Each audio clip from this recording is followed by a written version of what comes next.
is the Budget and Finance Committee regular meeting for Monday, September 24th, 2012. I'm Paul Gregorian, Chair of the committee. I'm joined by the Honorable Paul Koretz. We have a number of closed session items today which we're going to take first. If anybody is here to present public comment, please fill out either as a general matter or on any of the agenda items. Please fill out one of the white cards that we have in the back and bring them forward. As of this moment, we've not received any public comment cards, so I'm going to declare public comment on the closed session items, that is items 1 through 4 to be closed, and we're now going to proceed into closed session. So anyone who is not here on items 1 to 4, if you would please step out for a moment. Well, let's see, hold on. Raise your hand if you are not here on items 1 through 4. All right, well, if you wouldn't mind just stepping out, please, then, and we'll call you in a moment.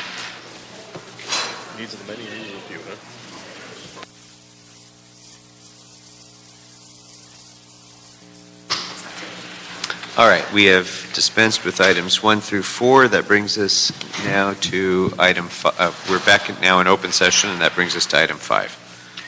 Item number 5 is Office of Finance report relative to an achievement of $371,424.62 from the unclaimed monies seized incidental to arrest trust fund to the city's general fund. Hello, good afternoon. Hi, good Jan afternoon. Zatorsky, Assistant Director of Finance with the Office of Finance.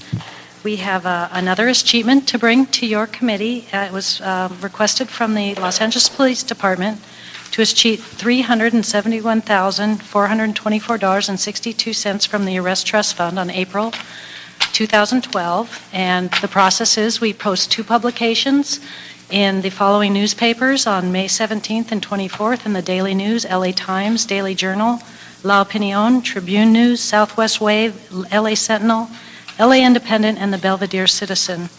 From those ads, the police department received 3 claims, which processed $4,437 returned to the recipients. And so the new amount actually should be correctly is cheated is $366,987.62 in accordance with the State Government Code and LA Administrative Code. The funds unclaimed after 3 years may become property of the city. And the police department is here to answer any questions. Do you know what the circumstances of those 3 claims was? Because I got to tell you, I recognize that it's in compliance with state law, and I recognize that publication is the way you give notice under state law. But there's no way that anybody is thumbing through the classified ads and sees that and says, oh yeah, that reminds me, when I got arrested, I left some money behind. Let me file a claim. It is impossible. So what were the circumstances in which those 3 claims actually occurred? You know, I don't know, but we could try to find out and see, but generally we get information that's just a request and it doesn't necessarily have the circumstances behind it. But also know that if somebody a week from now realizes that some of these funds were for them also, they can still make a claim. They go through the city attorney and we still would process that refund. It's not like it's forever closed to you. Okay. Well, we'll be discussing this process item a little bit further in the agenda item to come.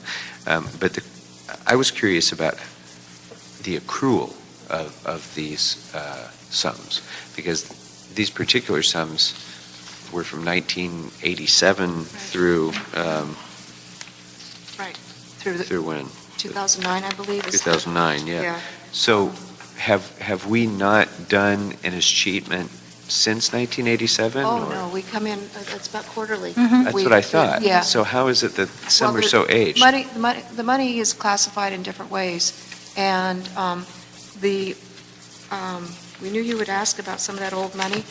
So the oldest on the list, we have one that's 32 cents, and then a couple of others that are 140 and 500, and, they're small amounts. But what happens is that about a year and a half ago, we put in a process where funds automatically, if it's sitting in the checking account, even if the officer wants to continue to have it for evidence, once it's in a checking account, and a checking account has no evidentiary value, it's just a number on a ledger.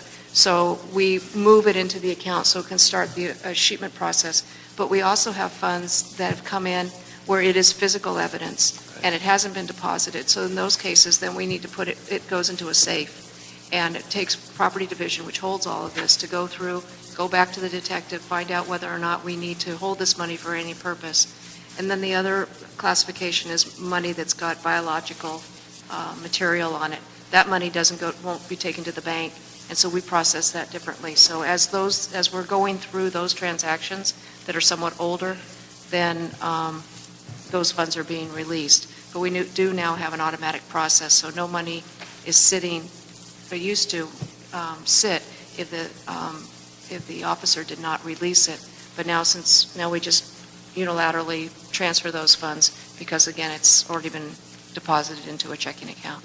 And is there some process then for also following up with those funds that haven't yet been converted into a checking account, but they're sitting in a safe someplace, so that there's an ongoing That's what we're doing. reminder to the Yes, investigators that's that if they don't need it anymore, we're taking it? Yeah, every once in a while, I send an email, say, how are we doing on this? And, it's, the folks in Property Division, are suffering from the same issues about staffing and stuff, so they're doing the best they can, but they need to follow up with the detectives to make sure that they can release the money. Sure. And whether or not it's still needed for actual physical evidence. How much is there in the pipeline now?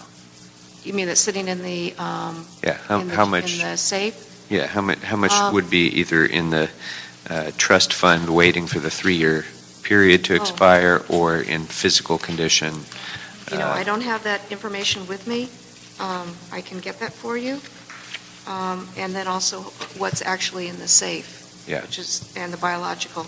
Right. So That would be interesting to know. I assume that anything then that's older than 3 years that has been in a checking account has now been swept. right, it's been Okay. swept, and then each will, and it's staggering times, but it's staggering dates, rather. Right. So it just kind of, every quarter, we just push through the money. So how much is actually in the checking account? That was the other thing you wanted to ask, that will eventually sheet to the general fund? Right now, we're looking, just in broader terms, we're looking at this current fiscal year and next fiscal year of a sheeting between $1.5 and $2 million total for each of those 2 years. Okay. So Great. that would probably be the answer to your question in terms of the money that's working its way through. Okay, thank you. Mr. Kretz? Now, you said you can still file a claim for the money after it's in the city's general fund. Yes. How long back does that go? The oldest item's 1987. If you filed a claim for $20 from 1987, The city attorney reviews it, and then they send us a notification whether or not it's a valid claim, and then we process a check. so there's no statute of limitations? You can ask for your Not that I'm aware $20 30 years later? Not that I'm aware of, but they'd have to show that they had some ownership to that money. But it's not lost and gone forever. That's what I wanted to reassure you of. So it's probably a rarity that people claim Yeah. really old monies, but if they do, they get their money back. Yeah, right. Every once in a while, I sign a check that's for monies that were past 3 years. Not very Interesting. often. Okay. Okay, so you want the biological stuff that's in safe, and do you want to know the amount of the money that's in transit? I just really don't need to have the fine points of it, but the overview of how much we anticipate will be working its way through the Oh. escheatment process. And I think you've given me kind of the ballpark of that Yeah. right now. Yeah, that's at 1.5 to 2 million. Yeah. Very good.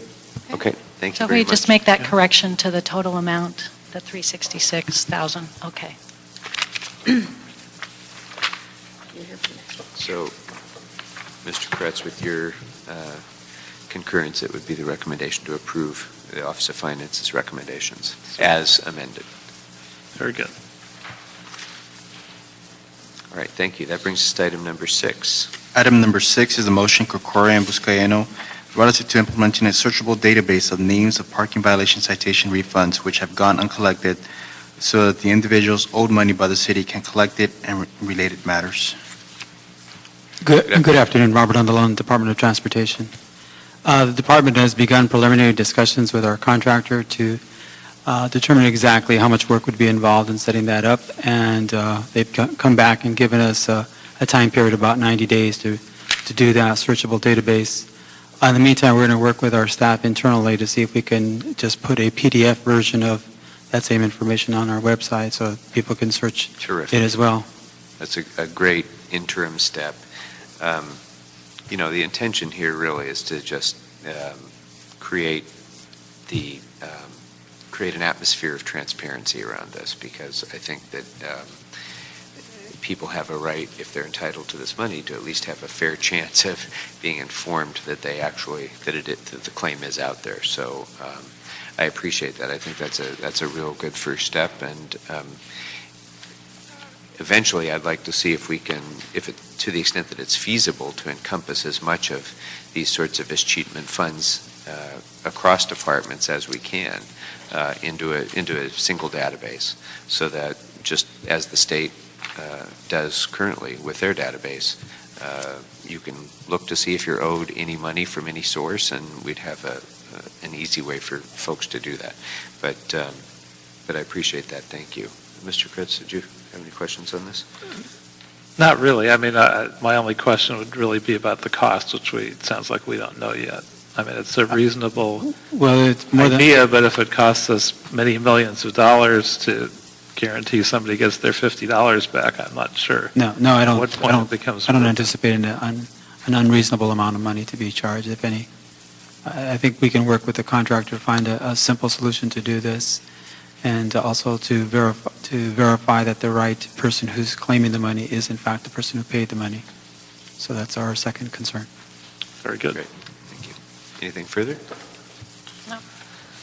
All right. Thank you.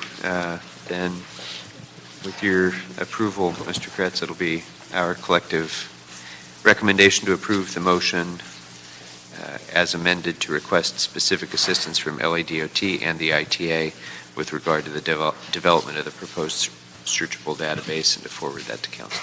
Yeah, And you could, of course. Councilman, you can put a 90-day timeline on that as well. So, That's fine. give or take. Yeah. Thank Very you. good. Brings us to item number 7.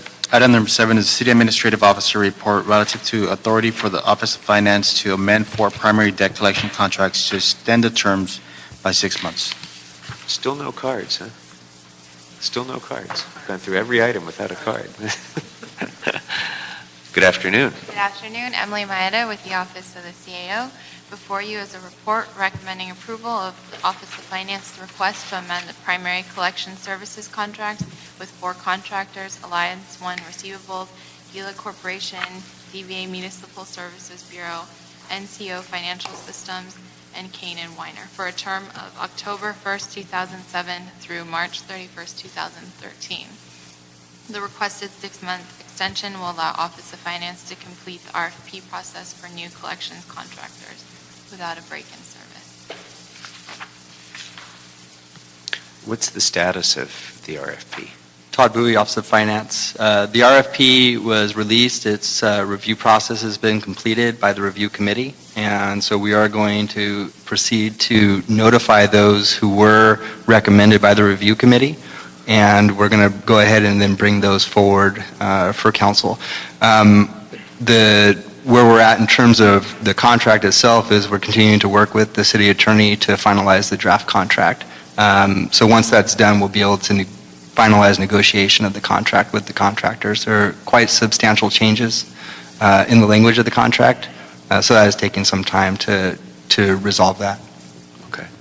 So before my time, I understand that we did this before in 2007, and the council extended the existing contracts on a month-to-month basis pending the outcome of the last RFP.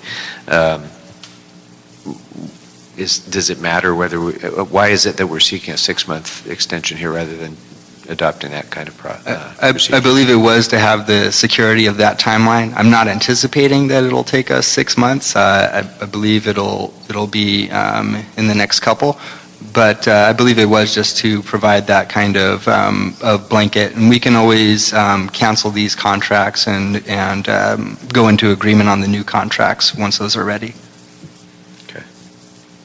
Yeah, and Fernando Campos, Inspector General with the CAO's office. Also, the extension allows us to start looking about bringing competition among the collection agencies. The CAO's office and the Office of Finance are working with the city attorneys on the language that's currently in the RFP to look at how we disperse our accounts to these collection agencies. So the idea is to start having the collection agencies compete against each other for our portfolio. The current process right now goes to a primary collection. This new RFP process will bring about a primary and a secondary collection tier, and then within those tiers, we're looking at creating more competition among the collection agencies, so those that are performing better or above the industry standard would be able to secure a higher percentage of our portfolio. So does it make sense to you, given that that's the direction that you would be recommending that we go in, does it make sense to you to extend all 4 of the contractors now, despite the fact that they have different? Absolutely. You Price have some structures and return you have rates. some city departments that at their discretion select one vendor compared to another vendor. So having the entire pool continue in existence would be ideal for us so that there is no break in service. Yeah, currently each department chooses its own vendor, and so we would have situations where a department may be reliant on a particular vendor at this point in time, and so if we broke continuity, they would have to establish new interfaces and new processes with a separate vendor. So, hopefully in the future we'll be able to get departments to utilize more vendors so that we have more choices and more opportunities to kind of distribute these accounts better. Yeah, well, it's not necessarily relevant to this issue but that we're voting on today, but it seems to me that that's something that we should do more than encourage. We should have try to realize some efficiencies by having a sense of competition, and whether a department likes a particular contractor or not, if they have a better return rate at less cost, that's who they're going to use. We need to have a structure in place so that we maximize returns and reduce costs.